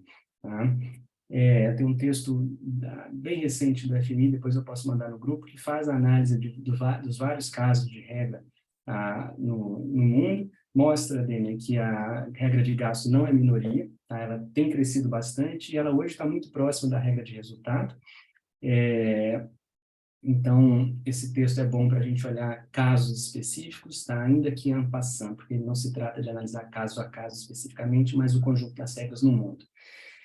Os países avançados, tá, com investment grade alto, eles têm dívida elevada. E aqui é uma questão ótima também para a gente discutir, porque não existe uma referência única do que é o patamar para o mundo inteiro e nem é contingente. O patamar, né, ele é contingente ao tempo. Então, assim, uma coisa era o mundo pré-pandemia, outra coisa é o mundo pós-pandemia. Os países avançados hoje, por exemplo, né, a gente pega ali um conjunto Japão, Reino Unido, Estados Unidos, a gente tem uma relação de dívida PIB que é altíssima, tá? É maior do que o PIB, né? Muito embora a PIB seja um fluxo, a dívida é um estoque, tudo bem, isso não importa muito, mas só pegar a referência e trazê-la, por mais simplista que seja, né? Os países avançados têm uma dívida sobre o PIB muito elevada, né? Isso implica descontrole de juros, isso implica uma discussão sobre estarem à beira, né, de uma insolvência, entre aspas, porque o Estado efetivamente, se moeda própria, ele é endividado, ele não vira insolvente, não que a gente possa fazer o que quiser por causa disso, mas isso dá alguma liberdade para o Estado se endividar muito mais e ser incomparável com finanças pessoais, como sabemos bem. Mas eu quero dizer aqui é que essa relação, o que é esse limite de dívida, é uma coisa absolutamente relativa ao momento. Lá atrás, a gente sabe dessa história também, quiseram calcular qual era o threshold, né? Qual era o limite a partir do qual a relação dívida-PIB causava mal. Tá? Depois viu-se que, primeiro, tá, as contas não estavam assim tão bem feitas, e dois, a realidade, mais uma vez, mostrou que aquele threshold era específico ao conjunto de dados que estavam sendo analisados, mesmo com as lacunas que tinham nos dados, como a gente sabe. Então, isso não existe, isso é contingente ao tempo, mas aqui tem uma coisa que é crucial, e aí é bom para a conversa sobre o que eu espero para o ano que vem, para terminar essa rodada também, né? Bem, para a gente fazer boa condução de fiscal, precisa ter boa comunicação. Tá? A boa comunicação, a gente poderia, inclusive, colocar, embora já exista isso, a gente poderia trazer uma coisa que é da política monetária, que se chama sinalização futura, é muito conhecido pelo termo em inglês, forward guidance, tá? A gente poderia trazer isso para a fiscal. Mais uma vez, no fundo, isso existe no fiscal. Se a gente quiser, é só a gente pegar 3 coisas, tá? Para saber dívida, pega o PAF, Plano Anual de Financiamento. O Tesouro publica esse plano anual todo ano e lá, inclusive, já tem as referências de dívida que o Tesouro vai seguir. E essas referências de dívida já entram, inclusive, na formatação da PILOA. Tá? Então, assim, isso já está lá, a gente só precisa dar mais clareza, as pessoas precisam saber que isso existe, tem que ser mais bem comunicado com o mercado, mas não só com o mercado, tem que ser mais bem comunicado com a sociedade, tem que conversar bem com a sociedade, vai para a mídia, ocupa espaço, porque isso alivia ânimos, as pessoas sabem qual é a direção que está sendo seguida. Então, boa comunicação é crucial para que a gente consiga fazer melhor condução de política, mais do que fiscal, econômica. Né? Então, aqui é crucial. E essa boa comunicação, tá? Ela é um fator, eu acabei de dizer que os dados de política, de política fiscal, dívida PIB, essas coisas são relativos ao tempo, tá? E quanto mais bem comunicado for a capacidade de um país conduzir o seu fiscal, o seu monetário, mais a sociedade entende por que o patamar de dívida está naquele local, mais a sociedade entende que talvez como vai ser necessário o ano que vem, né, para a gente tentar recuperar a economia desse país com qualidade, não só com um número alto, como agora a gente está vendo. O PIB vai crescer 3, mas qual é a qualidade desse crescimento? Desemprego caiu de 12 para 8, mas bem, recorde de emprego informal se vira nos 30, isso é qualidade, tá? Para que as pessoas enxerguem além do número, né? Essa boa comunicação é crucial.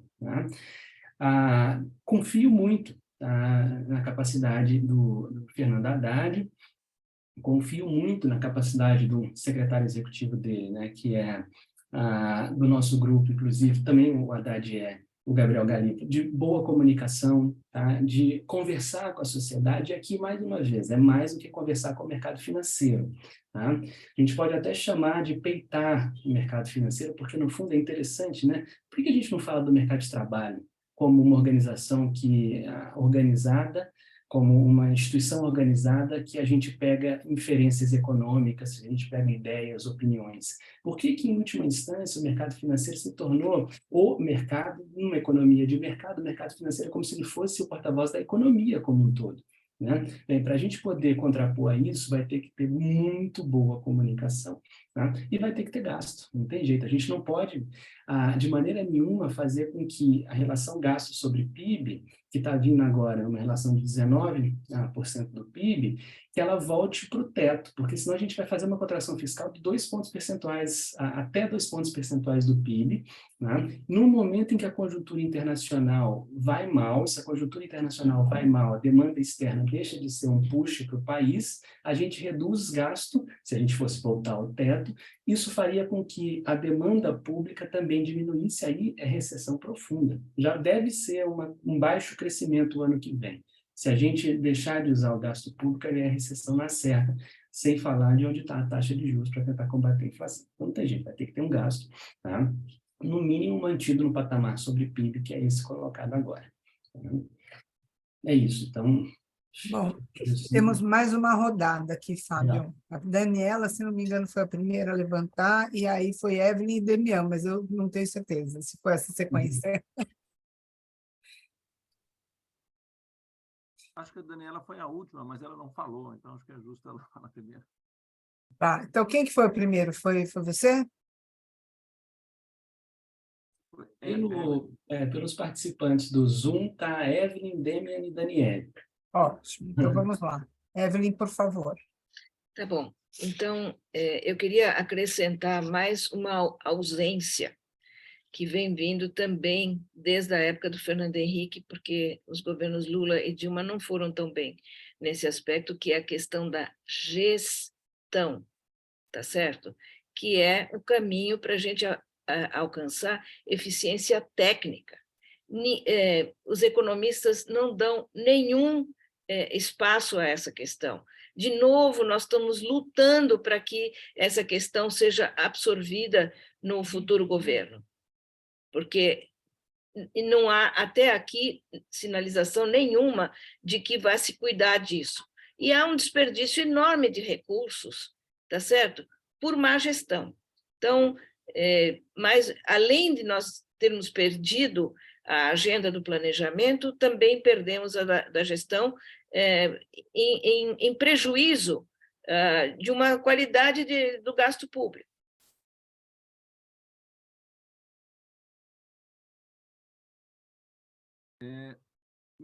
Terminou, Evelyn? Eu teria dois comentários aqui, Fábio. O primeiro é o seguinte, você fez um parênteses longo aí na sua resposta, colocando a questão do gasto com o serviço da dívida, né? Eu acho que esse é um grande problema, mas ele é um problema de política monetária. Você acho que a gente não vai conseguir abordar a discussão de taxa de juros e tal pelo viés do gasto com juros. Eu acho que essa é uma discussão de política monetária em que eu sou favorável, inclusive, a você não usar só taxa de juros, usar instrumentos quantitativos, compulsório sobre crédito, etc., se você precisar conter a economia, para não ter esse impacto fiscal e regressivo também do ponto de vista de distribuição de renda, mas acho que isso é uma discussão para a política monetária. Juntar isso na discussão aqui só confunde. E, ao contrário, na medida em que ganhasse relevância, ainda pode dizer, tem uns economistas aí heterodoxos propondo limitar o gasto com juros na marra, não sei o quê, só vai dar confusão. Então, eu não traria essa discussão de juros aqui, é outra discussão. É importante, eu concordo com ela, mas acho que é outra discussão.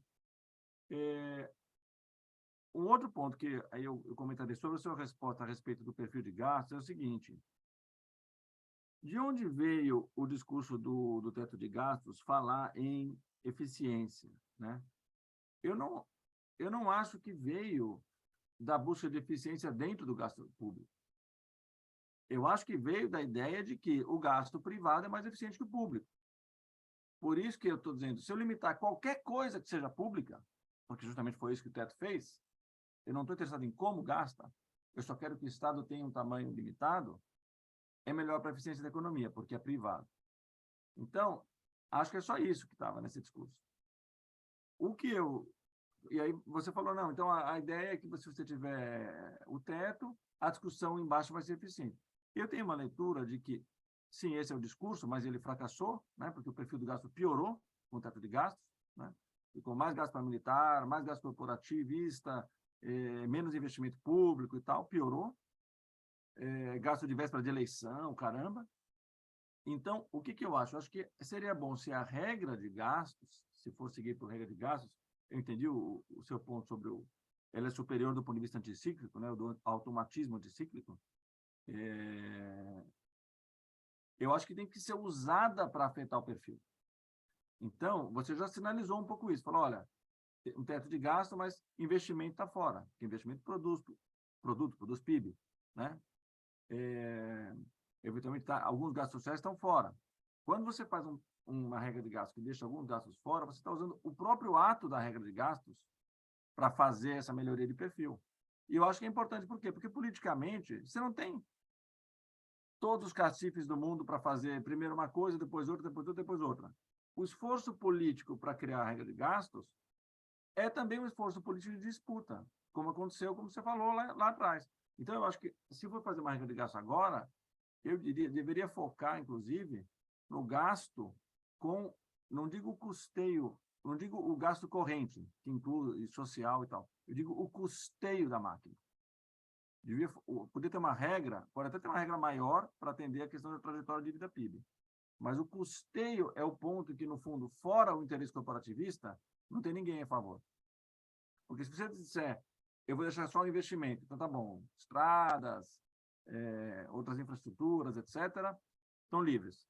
Mas educação não, educação está limitada, tem mais debate. Mas se você disser, não, o custeio, certo? Passagem pública, aumento de salário de desembargador, prêmio de procurador, a União ganhou, os caras distribuem lá bilhões e tal, o custeio mesmo, aí você usa para melhorar o perfil do gasto. Então, eu acho que esse é um ponto. Desculpe, Demian, interferir, mas é aí que está a questão da gestão. Exato, É exatamente aí, é exatamente aí. Você colocar governo eletrônico, fazer a gestão de pessoas de forma mais correta, tá certo? Atingindo uma maior eficiência técnica.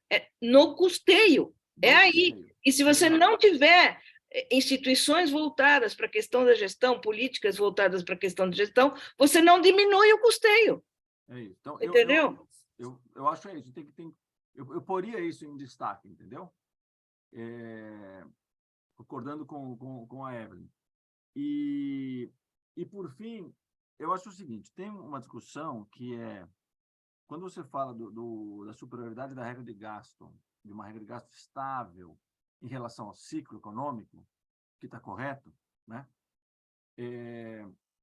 Eu ponderaria duas coisas aí. Primeiro, tem uma questão interessante que o Larry Summers traz é um artigo que ele escreve com mais alguém sobre regra fiscal, quando ele continua desenvolvendo a questão da queda da taxa de juros de equilíbrio nos Estados Unidos e na Europa, né, ou a estagnação circular e tal, que é fazer regras anticíclicas também na tributação.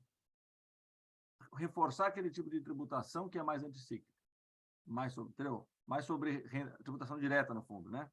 Sobre renda pessoal, sobre lucro, eventualmente sobre ganhos, né? Ganhos de patrimônio e tal. Então, esse é um escopo que talvez valesse a pena soltar aí uma semente, ou seja, o lado anticíclico, o gasto é superior do que o saldo, sem dúvida, mas então vamos fazer anticíclico também na receita, privilegiando receitas que são anticíclicas. Agora, ou mais anticíclicas.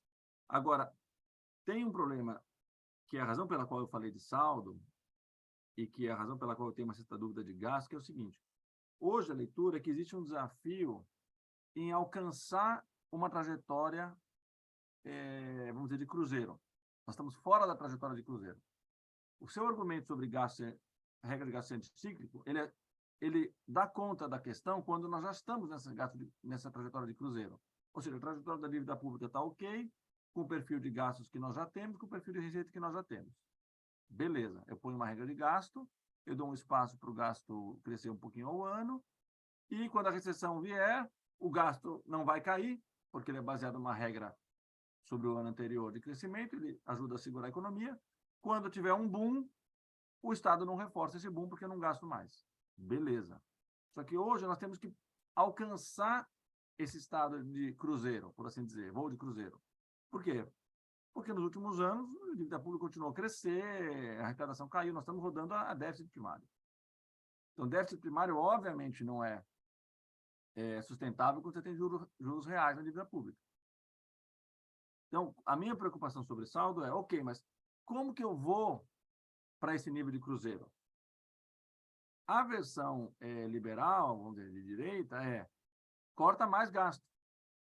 Então, quando você fala uma regra de gastos, sendo que o que está em disputa agora é como ir para um equilíbrio de voo de cruzeiro, e não como manter uma estabilidade oscilando no ciclo, você pode estar caindo nesse discurso, de que então a solução é cortar mais gastos.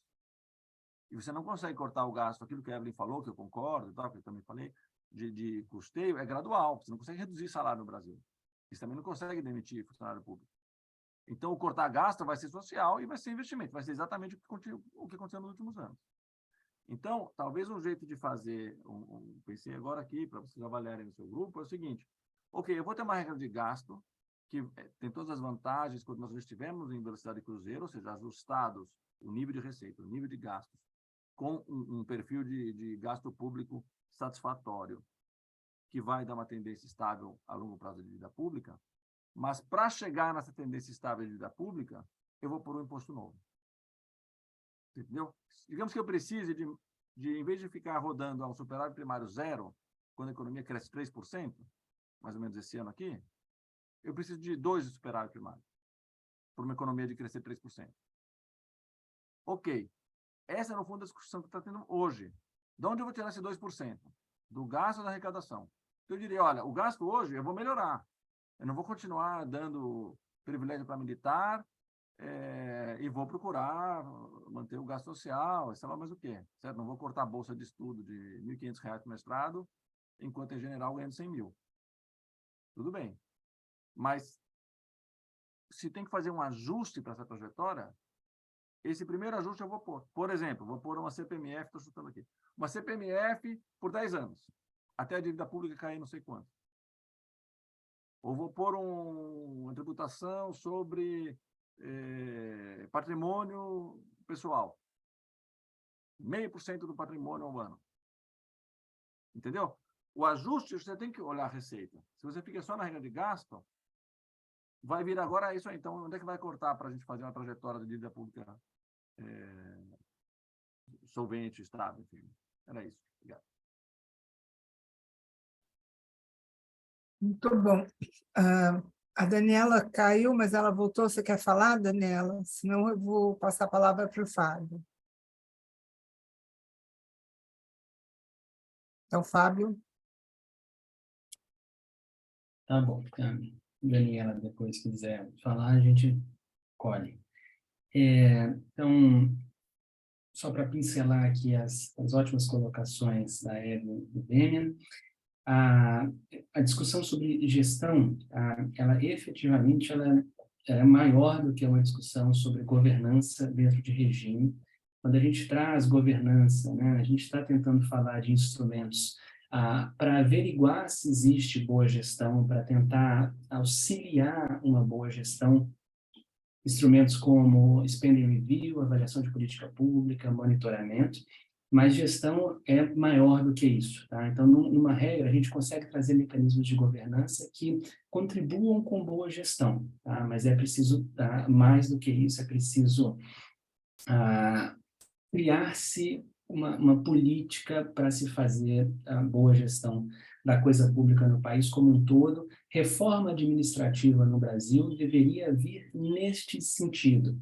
Tá? Já vou entrar nesse ponto também. E não no sentido que acabou sendo feito de uma maneira indireta, que foi congelando o salário, sem mudar nada de carreira pública, congelando o salário especificamente do executivo. Foi isso que a reforma administrativa feita pelo governo Bolsonaro-Paulo Guedes. Né? Já entro nisso. Então, também o planejamento que você traz aqui, de fato, a gente esqueceu, o PPA, ele sabe, para constar, fundamentalmente, ele também é maior do que os mecanismos de governança da regra, mas os mecanismos de governança da regra ajudam no planejamento de longo prazo. Né? Então, são pontos cruciais e que são pontos que esses instrumentos de governança que eu trouxe, eles auxiliam, mas planejamento e boa gestão precisa de muito mais e tem que ser princípios para a organização fiscal do país de fato. Tá? A gente perdeu isso, né? O Brasil efetivamente perdeu isso e vários fatores somaram. O teto de gasto, eu concordo, né? Tanto vocês dois, pela minha percepção, vocês dois trazem isso. O teto, né, ele faz com que a política vire uma política do dia a dia, o que dá para fazer, de onde a gente vai cortar. É isso daqui, como é que a gente cede para a RP9, né? E de onde a gente vai tirar para isso? Isso virou o planejamento do Brasil. Tá? Essa virou efetivamente a gestão aqui no país. Isso é absolutamente o contrário do zelo que, em tese, se espera que venha de uma regra fiscal. Tá? Estamos de pleno acordo aqui. Demian, assim, tenho vasta concordância com muitas das coisas que você trouxe. O perfil de gasto piorou mesmo. Tá? O que a gente está falando virou uma coisa do dia a dia, como é que vai se agradar um grupo, como é que vai se municiar um determinado ministério para poder atingir um fim populista, eleitoral, alguma coisa assim. Então, o perfil de gasto ele piorou, o perfil de gasto não é pensado no país. Mais uma vez, os mecanismos de governança da regra que a gente propõe ajudam nisso, tá? Mas não é a solução, eles não são a solução para isso. A eficiência alocativa, da maneira que você leu, eu tenho plena concordância, tá? Então, é mais uma vez uma coisa de que a inspiração é liberal, a inspiração é mais ortodoxa, então o gasto privado é o que é o melhor de todos. Mas dentro do orçamento, eu me lembro muito das discussões na época, as pessoas falarem, não, colocar limite melhora pela competição de recursos a eficiência alocativa também. Hein? E isso vai ser sempre assim, porque eficiência alocativa é uma lógica de inspiração neoclássica que baseia a ortodoxia. Então, os caras estão pensando nisso o tempo todo, né? Eles estão sempre caminhando com alguma forma de ótimo de Pareto na cabeça. Né? Recursos escassos e a gente precisa melhorar a alocação deles ao longo do tempo. Deixa eu achar bem, gasto financeiro, ele é muito política monetária, plena razão, até porque a taxa de juros no Brasil ela indexa, né, 35% da dívida pública, então ela é imediatamente o custo médio da dívida, tá? E, além do mais, ela é o grande benchmark de curto prazo para se formar a curva de juros. Agora, o gasto financeiro é interessante, né? Isso daqui. O gasto financeiro que vem, por exemplo, de 13% da dívida pública ser operação compromissada, esse gasto não é fiscal. Tá? Isso daqui é emissão de moeda. O Banco Central não transita no OGU, não transita no orçamento. Isso daqui soma nos juros nominais pagos pelo setor público, mas a fonte do recurso entra na maquininha, é Banco Central mesmo. O Tesouro Nacional tem a parte dele, tá? Que vai entrar na grande conta juros nominais, está lá também, e pleno acordo, né? Assim, não é, o que eu quero dizer com isso? Não é uma questão, o gasto, o desembolso efetivo não é só do Tesouro, ele também tem uma parte do Banco Central, a parte do Banco Central não é fiscal, né? O grande benchmark é a Selic, sem sombra nenhuma de dúvida, ela é, em geral, o custo médio da dívida sempre circunda a Selic. Quando a Selic começou a cair, o custo médio descolou, foi a primeira vez que isso aconteceu. Então, a gente teve mais ou menos de 2018 até 2020 um descolamento de custo médio da dívida com relação à Selic, porque a Selic caiu muito, tá? E ela não pagava sozinha o risco de longo prazo dos títulos do Tesouro. Então, de fato, a gente tem, eu diria o seguinte, tá? A gente tem que olhar muito para a política monetária para falar dos gastos financeiros, tá? Mas não somente. É só aqui que acho que eu repararia a frase que você disse desse jeito, tá? A política monetária é crucial, mas ela não é sozinha nesse espaço. Você tem uma política de gestão de dívida do Tesouro aí, que também é significativa e forma muito do que é o gasto financeiro em última instância. E aqui eu estou contigo, tá? Esse negócio de colocar limite para gasto financeiro, isso é um problemão, né? Tem colegas desse grupo que eu estou que acham que isso pode ser feito. Eu, particularmente, discordo assim, em absoluto, e acho que é uma coisa, eu estou contigo também, até em termos de estratégia de emissão de opinião pública, é melhor assim, nem discutir isso daí. Tá? Estou contigo absolutamente nisso. Achei muito legal. Pode até fazer no segundo momento, entendeu? Pode até fazer uma discussão. Fiz a regra aqui do que é orçamentário, vamos dizer, né? Isso. Primária. Tá. Fechou a regra, falou, agora vamos discutir essa outra pergunta aqui que ninguém fala e tal. Como que dá para fazer? Não é tanto, mas vamos, né? Um segundo momento, mas não misturar, eu acho. Perfeito, perfeito. Agora é centrar na regra para lidar efetivamente com primária, vou chamar primária, e com reforma tributária, crucialmente. Tá? E aproveitar que tem um caldo de reforma tributária que aconteceu ano passado, mas a inabilidade política do Guedes é gigantesca e que parece estar voltando. Então tem que aproveitar mesmo isso agora. A ideia do Larry Summers de política tributária anticíclica, né? Eu achei muito interessante. Onde for fácil fazer, acho que isso seria muito legal. Dou aqui um insider para vocês. A gente teve uma reunião com o Larry Summers. Ele tem contato com a Mônica e com o Marco, e ele se dispôs a conversar conosco sobre o nosso formato, né? Nossa proposta de regra. Ele sugeriu uma outra coisa em relação ao que a gente propôs, que foi ter uma referência de juro real sobre PIB, tá? O que eu acho complicadíssimo. Essa seria a âncora, né? Porque, mais uma vez, a gente não controla juro real em um país que não é emissor de moeda conversível no mundo. A gente ainda tem um impacto grande de câmbio sobre juro. Então, para a gente, acho que é mais complicado, e tem um ponto que você trouxe da política monetária. Então, o juro é condicionado pelo fiscal, monetário e cambial, diferente dos Estados Unidos, que a política monetária deles é a política cambial do resto do mundo. Eles estão diferente, né? Eles setam o juro que eles gostariam de colocar e a gente só recebe isso e precisa pagar um prêmio em relação a isso. Então, para a gente, seria uma regra, eu acho, que sob pouco controle seria ruim colocar, mas a lógica dessa política tributária anticíclica eu achei sensacional e dá para se pensar em impostos que sejam facilmente alteráveis, sem causar muito impacto no planejamento tributário, planejamento econômico. Isso vale muito a pena pensar. Sobre a questão, mais uma vez, da discussão entre resultado e a regra de resultado e regra de gasto, tá? Veja, é interessante porque quando você traz, olha, talvez a gente deveria negociar a colocação de um imposto por 10 anos, tá, beleza, tá? A colocação desse imposto por 10 anos, isso não impactaria na regra de gasto, porque o gasto é independente da arrecadação. O indexador de gasto é decidido arbitrariamente, normalmente não é vinculado à tributação. Então, no fundo, né, se a gente, mesmo que a gente colocasse, então, vamos para uma regra de resultado, coloquemos um imposto novo, então a gente vai mexer no lado da receita e está numa regra de resultado. Mesmo que outros fatores façam a receita oscilar como atividade econômica, a gente teria que ajustar pelo gasto. Tá? Então, a regra de... Desculpa, então, se eu não me expliquei bem. Ele diz o seguinte, se você quiser fazer a regra de gastos, aí não estava insistindo no argumento da regra de resultado. Se você quiser fazer a regra de gastos, ok, faz a regra de gastos, porque ela, do ponto de vista anticíclico, é superior. Beleza.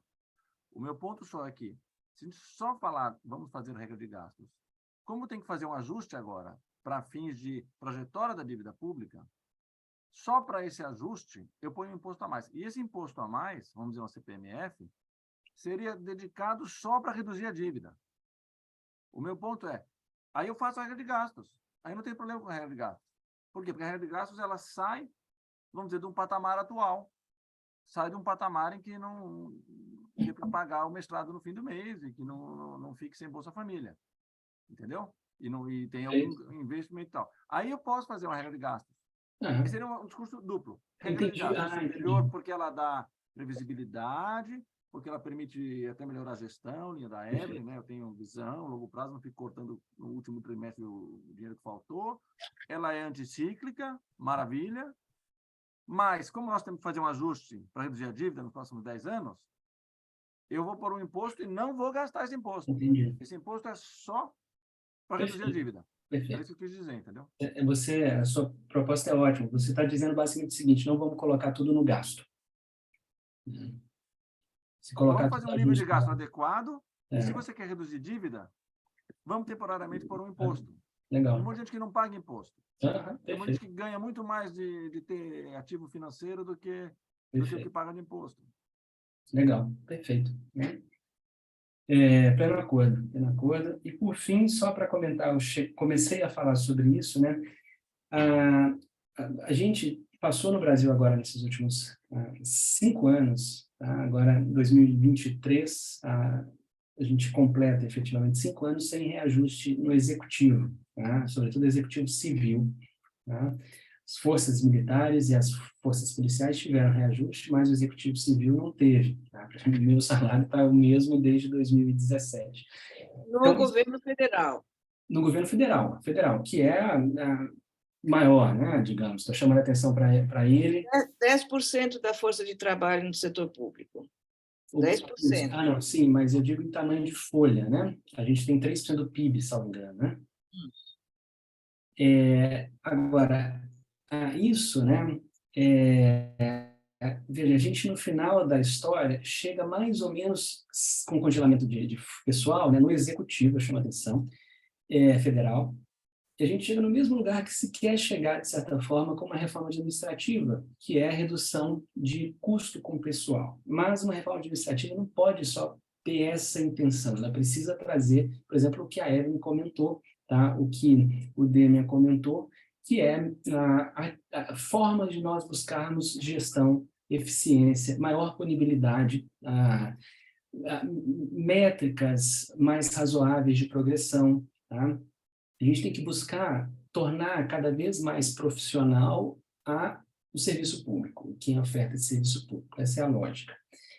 E o que foi feito nos últimos anos, assim, a gente não caminhou para isso. A gente teve algumas medidas pontuais que vieram pela ENAP, tá? Mas que são medidas absolutamente pontuais, e no final das contas houve essa redução forçada, vou dizer assim, do gasto com o pessoal, que no fundo vai gerar uma demanda reprimida tremenda para que se tenha aumento de salários. Tá? Tanto que agora, já nessa piloa para valer em 19, né, já tem um aumento de 5% e conversa-se sobre trazer uma discussão, conversa-se sobre trazer um aumento de até 10% para os servidores públicos. Por quê? Porque foi por um arroxo completo, sem que fosse uma coisa pensada. Né? Mas essa é a cara desse governo. Né? Então, queria só chamar a atenção de que a gente teve uma reforma administrativa forçada e ruim e indireta com esse congelamento nos últimos tempos, e isso pegou, inclusive, pontos que você trouxe Demian, sobre custeio. Tá? Por exemplo, a Universidade Federal do ABC, em que eu trabalho, né, ela hoje tem um nível de custeio equivalente a 2012. Tudo bem?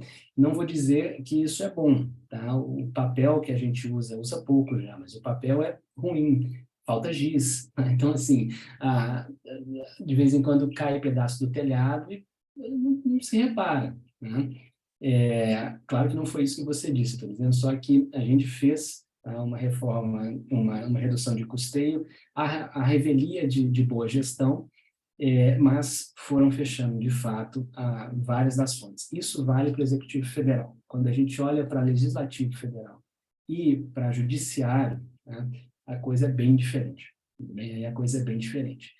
Para a sorte das finanças públicas, esses dois poderes são muito pequenos em termos de tamanho de gasto, mas moralmente muito ruim, né?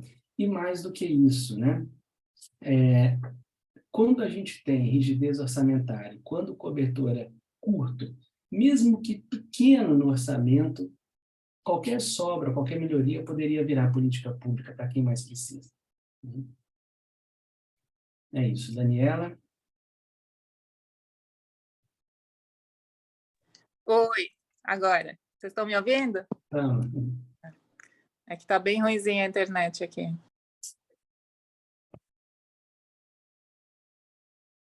acho que a Daniela caiu.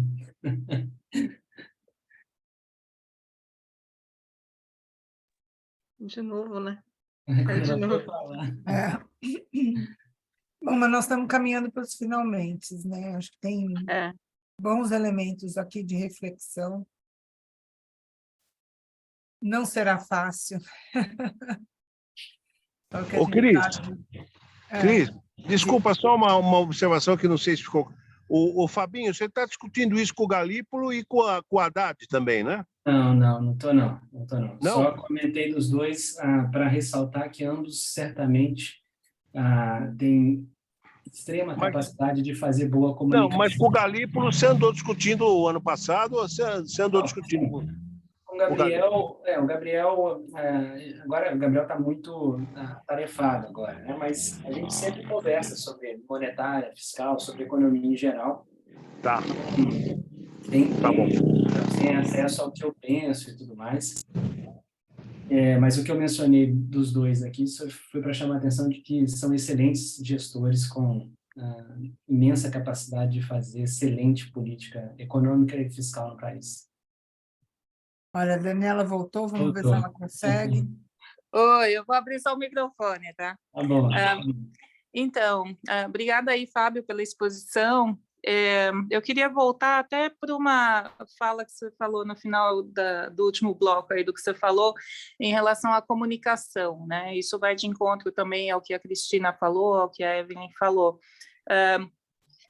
O que eu vejo que é importante olhar, né? A gente tem os fatos, a gente tem a interpretação dos fatos, as teorias que se desenvolvem a partir daí e o poder decisório e em cima do que são tomadas as decisões. E, a meu ver, a gente precisa, por um lado, ter um governo que dê ouvidos muito para os especialistas que vão aprofundar uma análise, né, ver uma direção que realmente pensa um desenvolvimento coerente, uma economia coerente, a questão fiscal que você está trazendo coerente, e, por outro lado, você ter a comunicação intersetorial entre os diversos ministérios, entre as diversas instituições. Como que você vê que isso vai ser gerido? Tem uma estratégia agora para esse novo governo? Obrigada. Ótimo, Dani. Assim, não consigo dar resposta para esse novo governo, né? Não sou membro da transição ou qualquer outra instância, mas eu consigo olhar para a história e dar uma luz assim, do que eu acho que vai acontecer. Primeiro, o presidente Lula, né, é talvez o mais habilidoso político brasileiro dos últimos 70, 80 anos, talvez só próximo a Getúlio, né?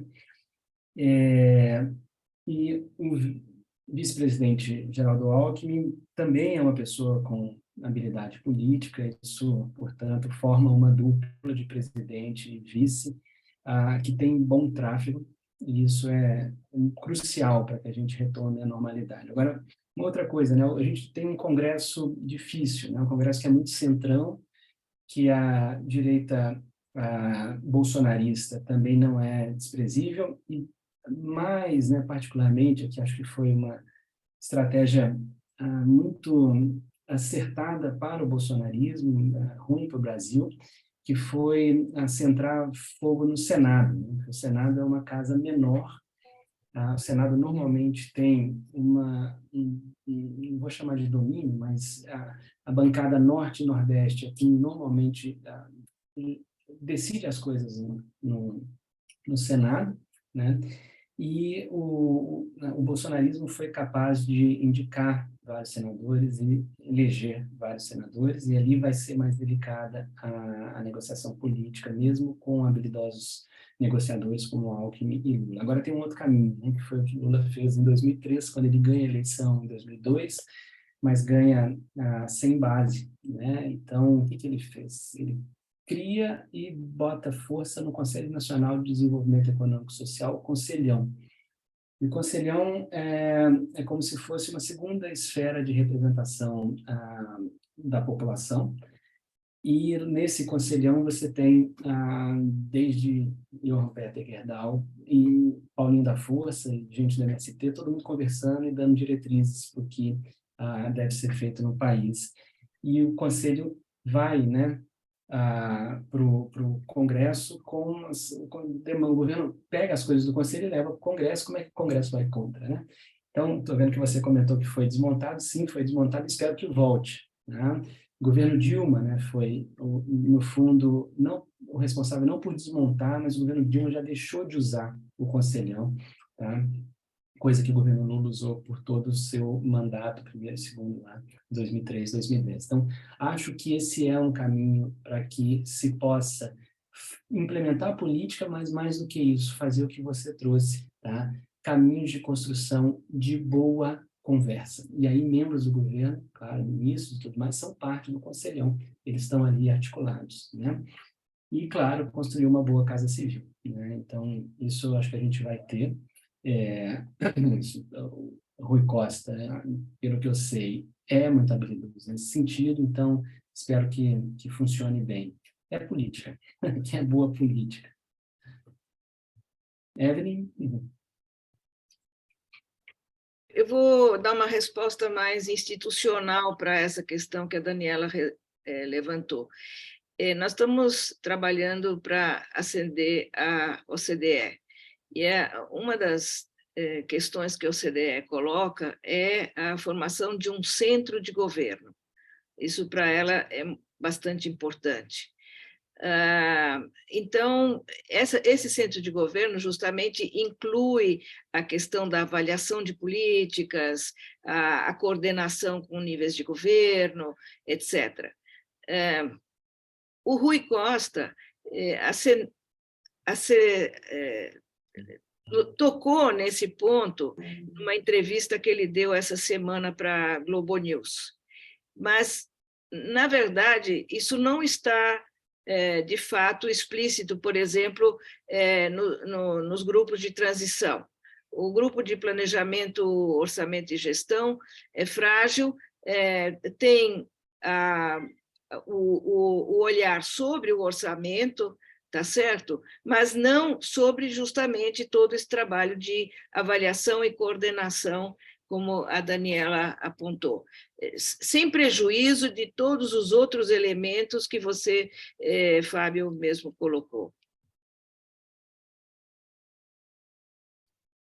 Obrigado, Evelyn. Bom, gente, acho que é isso. Nós caminhamos agora para o encerramento. Fica aqui o convite para o ano que vem. Nós vamos começar com a Evelyn Levi, discutindo essa questão da gestão. Foi um ano bem intenso, bem divertido. faço votos de que venha um 2023 à altura das nossas expectativas para todo mundo. Isso aí, com certeza. Boas festas, viu? Boas Obrigada aí festas, pela bom final de companhia de ano. sábado.